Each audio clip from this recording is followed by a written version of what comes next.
Terus pernah berobat di mana aja? Itu dulu pertama karena ya kekhilafan saya Ustaz, ya saya belum tahu tentang rupiah syariah, saya berobatnya ke tanya ke Gus Samsudin yang Gus Samsudin. nah, Ustaz. Nah terus habis itu dia Gus Samsudin gini di punggungnya saya gini keluar asap yang minyak asap nih Ustaz. Oh, itu dari bongkar sama Mas Marcel itu. Dibongkar sama Mas Marcel itu. Dari bongkar sama Mas Marcel itu. Ustadz Paijar barusan mengatakan ini pernah dibongkar oleh pesulap merah. Nah, kalau menurut saya, apakah dia tidak merasakan atau tidak merasa malu gitu ya?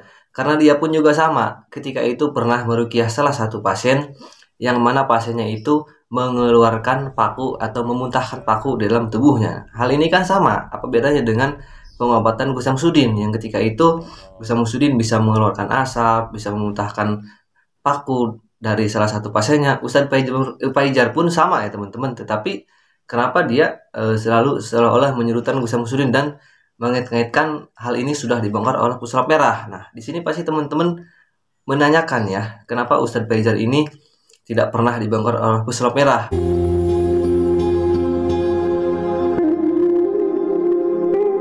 Assalamualaikum warahmatullahi wabarakatuh, sahabat semuanya, para pecinta dunia sholawat, para pecinta dunia spiritual.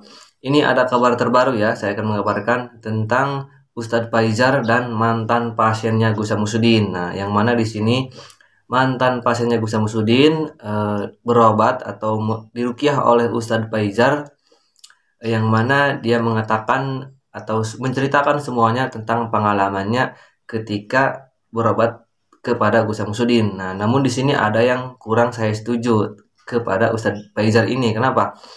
Ustadz Paijar ini mengatakan katanya segala sesuatu hal yang dilakukan Gus Samsudin ini pernah dibongkar atau katakanlah trik yang sudah dibongkar oleh pesulap merah. Kenapa saya tidak setuju? Karena apa yang dilakukan Gus Samsudin ini mirip dengan Ustadz Paijar. Apa itu miripnya?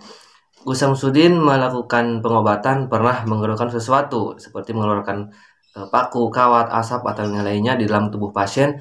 Ustadz Paijar pun sama ya. Ketika itu saya pernah melihat Ustadz Paijar melakukan ruqyah, si pasiennya ini memuntahkan kawat. Nah, ini yang saya kurang setuju. Kenapa di sini pertanyaannya pesulap merah tidak pernah membongkar Ustadz Paijar yang pasiennya ketika itu mengeluarkan kawat?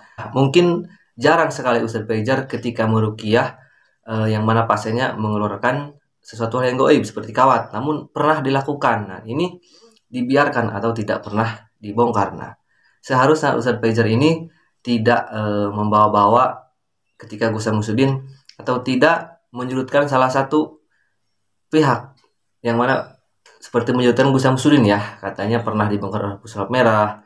Seperti kita tahu ya, pesulap merah ini sering sekali membongkar siapapun itu yang sesuatu hal yang seperti goib atau tidak masuk akal, yang harus bisa masuk akal atau bisa diilmiahkan ya.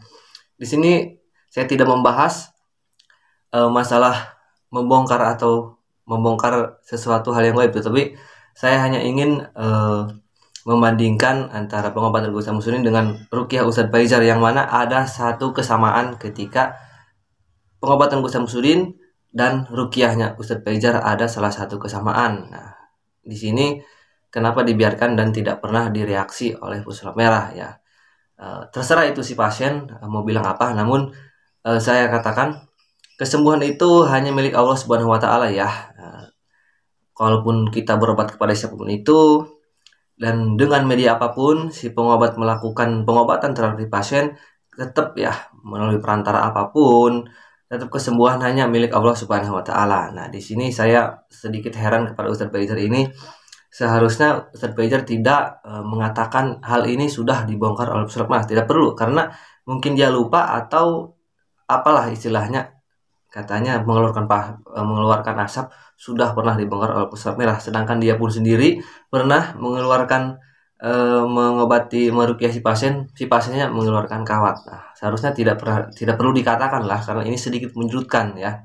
Dan sekarang kita lihat Gus Samsudin sudah sudah istiqomah, sudah kembali lagi dan belum melakukan pengobatan barangkali ya. Tetapi janganlah kita sesekali sedikit menyudutkan seseorang ya, karena saya bilang itu tadi, kesembuhan hanya milik Allah Subhanahu wa taala. Oke teman-teman, demikian, silahkan jika mau berkomentar dan ingin mereaksi terhadap pengobatan atau rukyahnya Ustadz Faizar yang sedikit ada kesamaan dengan Gus Samsudin, bahkan saya katakan sama-sama mengeluarkan sesuatu hal yang gaib yang tidak masuk akal, seperti memuntahkan kawat atau paku si pasiennya. Nah, demikian teman-teman, Anda bisa menilainya sendiri, kalian bisa menilainya sendiri. Kesembuhan hanya milik Allah dimanapun kita berobat. Assalamualaikum warahmatullahi wabarakatuh.